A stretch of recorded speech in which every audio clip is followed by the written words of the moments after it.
Hello everyone. Let's start Sunday session. I'm Abhishek from Pratibha Shri Enterprises. Okay, your mentor trader. देखेंगे अभी Nifty और bank Nifty कहाँ का रुख बना सकते हैं। हम देखेंगे फ्राइडे को क्या हुआ था।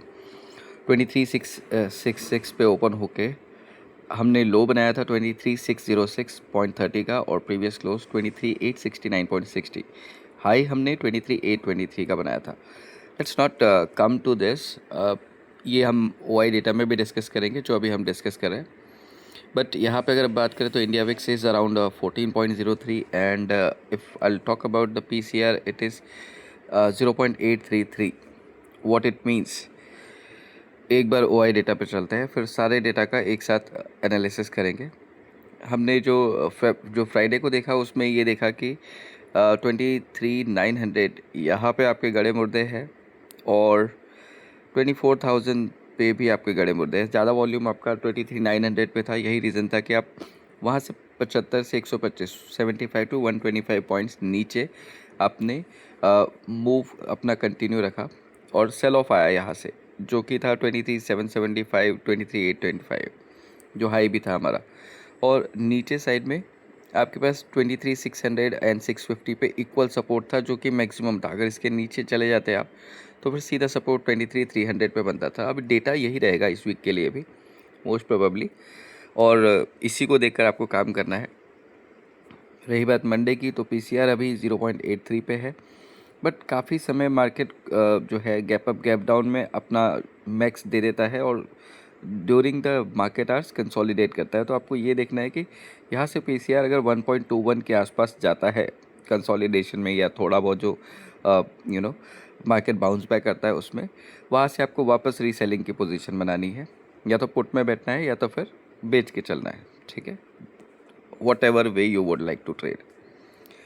रही बात बैंक निफ्टी की तो PCR इज़ एट 0.799 और डेटा की बात करें तो यहाँ पे अभी हम जिस लेवल पे है 56,693 जहाँ पे हमने क्लोजिंग दी है फ्राइडे को, यहाँ से आराम से आपको 56,000 तक मार्केट आता हुआ नज़र आता है। देख सकते हैं आप, ये 56,100 200 पे आपका लास्ट सपोर्ट बचा हुआ है।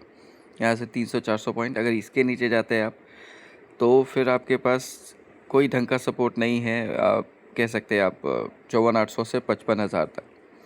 ठीक है, इसके बाद अगर ऊपर साइड की बात करें तो 57,000 पे जो गड़े मुर्दे हैं ये स्ट्रॉन्ग है। मतलब हालांकि मार्केट फ्राइडे का ओवर हो चुका है, बट उसके जो लेवल थे फ्राइडे के मार्केट के उसको कंसिडर करके चलना पड़ेगा। जब तक आप 57,100 के ऊपर क्लोजिंग नहीं देते तब तक आपके लिए कोई अपसाइड सस्टेनेबल नहीं बनती है। सेल ऑन द राइज ही होगा। और अगर मान के चलिए आप 57,100 के ऊपर क्लोजिंग देते हैं तो 58,000 आपके लिए वायबल टारगेट होना चाहिए। ठीक है, 58,000 अप टू 300 ये आपके लिए वायबल टारगेट हो सकता है, क्योंकि ये भी we are almost close to monthly expiry in bank Nifty as well. यहाँ से देखने वाली बात होगी PCR 0.7991 पे है। जब भी ये आपका PCR यहाँ पे 0.9192 के आसपास दिखे आपको डेफिनेटली बैंक निफ्टी को शॉर्ट करना है। शॉर्ट करना इन द सेंस या तो आप स्कैल्पिंग शुरू कर दो या फिर आप पोजिशनल व्यू 40 मिनट्स का ड्यूरिंग द मार्केट आवर्स करो। ओवरनाइट पोजीशंस अभी भी लेके जाना काफ़ी रिस्की है। ठीक है, थिंग्स मे टर्न, क्योंकि अभी जो डेटा है वो ऐसा है कि मिक्स है और अभी आप जहाँ पे ट्रेड कर रहे हो that is something called bottom of the index. यहाँ से रिवर्सल के भी चांसेस बन सकते हैं अगर कोई भी पॉजिटिव न्यूज़ आती है। Let's discuss it in the data. Data के हिसाब से आपका गिफ्ट निफ्टी 23,763 पे क्लोज हुआ था 25 को। ठीक है, अब यहाँ पे कल जब खोलेगा तो ये कहाँ खोलता है ये देखने वाली बात होगी। बट क्योंकि हम 23,775 के इम्पोर्टेंट सपोर्ट को तोड़ के ट्रेड कर रहे हैं तो एक चांस ज़रूर बनता है कि 575 60 625 इस रेंज में आप ट्रेड करो, जो आपने किया ऑलरेडी। कल का लो जब आपका था फ्राइडे का, परसों का सॉरी, वो कहीं ना कहीं आपका जो है 23,606 था। तो आपने उस रेंज को तो एक बार पार कर लिया। अगर आप यहाँ से चलते हो नीचे तो फिर आपके पास 23,440 टू 23,475 का सपोर्ट होगा फाइनल इंडेक्स पे. In case that ब्रोक्स 23,200 will be straight target on your index. उसके बाद में आपको रुक जाना है. ये इस वीक के लिए होंगे टारगेट. मैंने आपको जो फाइनल टारगेट दिया है that is, I am sorry, इसको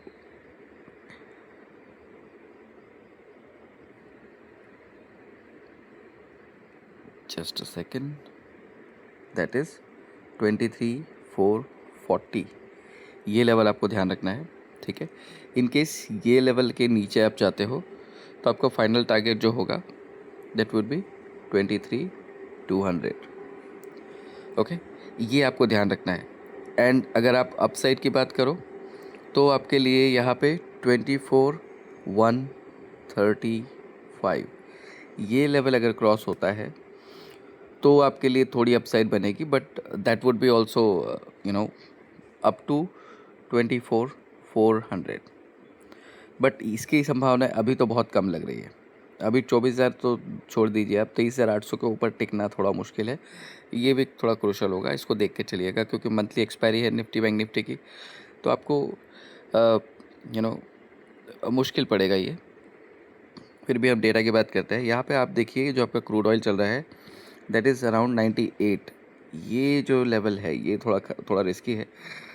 इसने क्लोजिंग भी 98 पे दिया था थोड़ा रिकवर करके, लेकिन आई बिलीव जब ये मंडे को मार्केट ओपन होगा तो ये 101 103 के आसपास चलेगा, जो काफ़ी डेंजरस हो जाता है आपके लिए.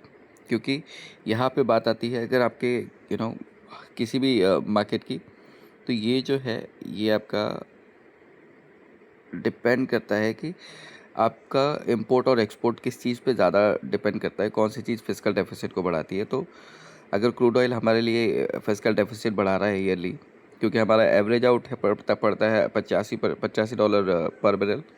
अगर इसके ऊपर हम कहीं ना कहीं क्रूड को ट्रेड करते देखते हैं तो हमको ये समझना पड़ेगा कि हमारा जो बजट है जो हमने साल भर के लिए बनाया हुआ है कहीं ना कहीं उस पर इम्पैक्ट पड़ेगा, और ये नेक्स्ट बजट को भी इम्पैक्ट कर सकता है. तो करेंसी पे क्रूड ऑयल अगर 103 को क्रॉस करके चलता है तो आप नया लाइफ टाइम लो बनाओगे. लो इन द सेंस यूएसडी के मुकाबले में आईएनआर कमज़ोर होगा, आपको ज़्यादा पैसे देने पड़ेंगे. तो इस जो आप 96.56 देख रहे हो, ये आने वाले समय में जो आज 96 का हाई था तो उसको क्रॉस करके 97.15 तक जाने की संभावनाएं लग रही है. हालांकि आरबीआई इसके लिए इम्पोर्टेंट स्टेप ले रहा है, कोशिश कर रहा है, बट फिर भी ये देखने वाली बात होगी कि हम उस लेवल के बाद में किस तरफ हेड करते हैं, 98 की तरफ या फिर वापस हम 95 की तरफ मूव ऑन करते हैं. अगर हमको नीचे की तरफ मूव ऑन भी करना है तो जो फॉरेक्स रिजर्व है उसमें से हमको अपनी ही करेंसी को बाय करना पड़ेगा ताकि करेंसी का जो डाउनफॉल है उसको रोका जा सके. लेकिन इसके लिए भी थोड़ी तकलीफ़ें होती है क्योंकि उसका भी एक लिमिट है. आपको एक लिमिट तक फॉरेक्स रिजर्व और बाकी सारी चीज़ों को बैलेंस करके चलना पड़ता है.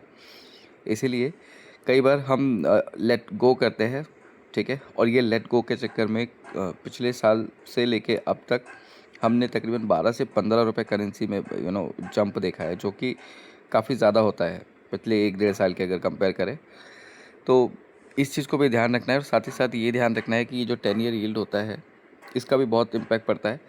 आप 6.82 पे हो, अगर किसी को लॉन्ग टर्म में, छोटे इन्वेस्टर्स की बात नहीं कर रहा मैं, बड़े इन्वेस्टर्स की बात कर रहा हूँ, अगर लॉन्ग टर्म में ऑलमोस्ट 7% का रिटर्न मिल रहा है तो that is called the safest investment, right. So अगर मान के चलो उधर पैसा जा रहा है, डिबेंचर्स में जा रहा है, आपका बॉन्ड्स में पैसा जा रहा है, तो इक्विटी में से पैसा डेफिनेटली निकलेगा. और ये शॉर्ट टर्म के लिए है, बट जो पैसा निकलना और ये जो मनी मूवमेंट है, बट ये शॉर्ट टर्म की जो मनी मूवमेंट होती है ये मार्केट को कहीं ज़्यादा इम्पैक्ट करती है. ऊपर बढ़ने की छोड़िए, लेकिन नीचे के लेवल पे सपोर्ट मिलने में दिक्कत होती है, ठीक है. अभी के लिए फ़िलहाल इतना ही है. नेक्स्ट वीक के लिए सिर्फ इस बात पे फोकस करना है कि क्रूड आपका अगर 103 के ऊपर निकल के चलता है तो ये काफ़ी रिस्की होगा. 94-95 के रेंज में अगर क्रूड ऑयल वापस आता है तो ये आपके लिए करेंसी को भी इसी रेंज के आसपास ले आएगा, जो कि मार्केट को बढ़ने में बूस्ट करेंगे, और उसकी वजह से बैंक निफ्टी मजबूत हो सकता है, जिसके चांसेस अभी तो कम है. रही बात जियोपॉलिटिक्स की, तो जियोपॉलिटिक्स के लिए सेपरेट वीडियो आएगा, तो उसके लिए इंतज़ार करिए. And I will be making the videos as per my availability. तब तक के लिए मुझे आज्ञा दीजिए। धन्यवाद।